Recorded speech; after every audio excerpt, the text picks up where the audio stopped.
Всем привет! Меня зовут Наталья, и вы на канале Вкусняшки у Наташки.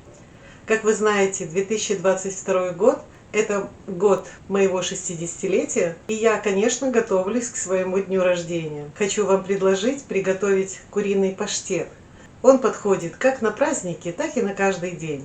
Приготовление паштета несложное, но есть определенные тонкости, которым надо следовать. Так как я люблю экспериментировать на кухне, это как раз в самый раз для меня. Я взяла 1 килограмм печени и замочила в 1 литре молока. А сама пока займусь подготовкой других ингредиентов. Нам понадобится 100 миллилитров вина, можно взять портвейн, у меня мерлот. И 50 грамм более крепкого алкоголя. Это может быть коньяк, бренди, виски, на ваше усмотрение. Здесь полный список продуктов, которые нам понадобятся, но вы его найдете и в инфобоксе. И как всегда мы начинаем с луковицы. Лук у меня красный. У него очень тонкая рубашка, и красный лук имеет сладковатый вкус, и мы должны порезать очень тонко. Если вам попадется лук, который уже начинает прорастать, лучше вырезать вот эту серединку. На килограмм печени идет 150 грамм лука, но если вы любите лук, то ничего страшного, если вы используете немного больше. Лук мы должны успеть приготовить, и он обязательно должен быть холодным, остывшим. На хорошо разогретую сковороду бросаю пару кусочков масла, здесь примерно 30 грамм, и высыпаю лук. Лук я ни в коем случае не буду зажаривать, а буду его пассеровать. Время приготовления лука до того, как мы нальем алкоголь, буквально 2-3 минуты, не более. И наливаю я сначала более крепкий алкоголь, а затем добавляю вино. Не бойтесь добавлять алкоголь, так как он выпарится. Сюда же добавляю всего 2 зубчика чеснока, больше не надо, и маленькие листочки тимьяна. Мое видео, скорее всего, выйдет уже после дня рождения, поэтому могу спокойно сказать вам, что мои дети оценили вкус этого паштета. Всем он очень понравился. Лук надо пассеровать на очень маленьком огне, поэтому сейчас я займусь подготовкой баночек и емкостей, в которых я буду готовить паштет. Если вам нравятся мои рецепты, подписывайтесь на канал и активируйте колокольчик, чтобы не пропускать новые видео. Еще до того, как выпарится весь алкоголь из лука, чеснок я забираю. Но можно его и оставлять. Это на любителя. Хотя мне кажется, без чеснока он будет вкуснее. Друзья, хочу буквально пару слов выразить мою огромную благодарность всем, кто подписался на мой канал.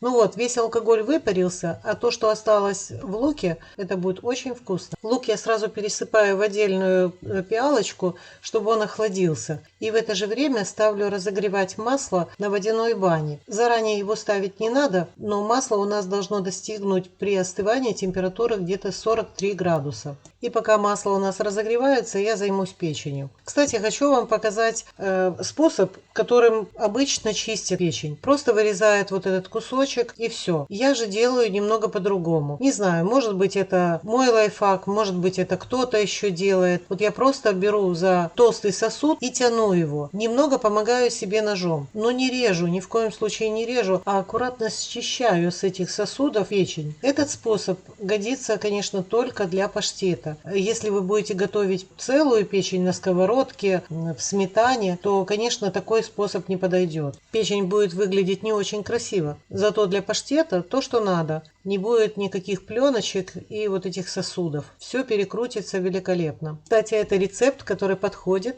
для приготовления печеночного паштета из гусиной печени. Знаменитая французская фуагра. Жирную гусиную печень днем с огнем не найдешь, но паштет из куриной печени получается тоже очень вкусный. Кстати, масло у меня успело уже растопиться, и я перелила его специально в другую посуду, чтобы оно быстрее остыло. Печень я уже почистила и помещаю в блендер. Но сразу скажу, что здесь у меня килограмм печени. Для этого миксера, для этого блендера это много. Поэтому я буду готовить 2 партиями. Но для начала перекручиваю полностью всю печень. Долго перекручивать не надо. Как только вы увидите, что печень сверху ушла вниз и перекрутилась 5 секунд, достаточно. Выключайте блендер. Затем добавляю остывший лук, включаю миксер. И когда масса упадет вниз и прокрутится хотя бы 5 секунд можно выключать. Прежде чем залить масло, я проверяю температуру. Как раз то, что надо. 43 градуса. Заливаю в миксер и прокручиваю, чтобы все масло соединилось с печенью. Печеночная масса сразу посветлеет. Затем мы добавляем сливки и яйца. Мне пришлось разделить на 2 партии, но это не страшно. Главное, что добавлять яйца по одному и затем добавить сливки. На этом этапе мне также понадобятся весы. Я ставлю на весы емкость, обнуляю и затем выливаю готовый фарш. Это необходимо сделать для точного расчета перца и соли, так как на килограмм фарша идет